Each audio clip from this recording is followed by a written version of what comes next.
என்னடா எதுக்கு தடுக்கற? இதுக்கு மேலே உன் பொண்டாட்டிக்கு நீ சப்போர்ட் பண்ணுவியா? நான் சப்போர்ட் பண்ணுவா, யார் சப்போர்ட் பண்ணுவா?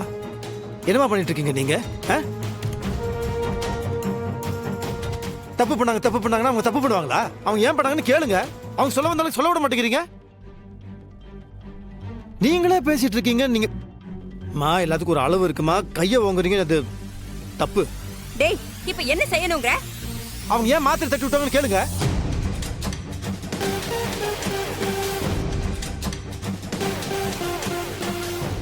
என்ன வெற்றி? ஹாஸ்பிடல்ல டாக்டர் கொடுத்த மாத்திரைய தட்டி விட்டுருக்கா. அதுல என்ன நியாயத்தை அவ சொல்லிட போறா? அண்ணி நீங்க சும்மா இருங்க அண்ணி. நீங்க அவங்க எது பண்ணாலும் கண்டிப்பா ஒரு நியாயம் இருக்கும் அண்ணி. ஏங்க நீங்க சொல்லுங்க. மாமா, அத்தை, இந்த மருந்து மாத்திரை எல்லாத்தையும் தீபா தொடர்ச்சியா சாப்பிட்டாங்கன்னா அவங்களுக்கு குழந்தையே பிறக்காது. இன்றே டவுன்லோட் செய்து உங்கள் ஃபேவரட் ஷோக்களை என்ஜாய் பண்ணுங்க.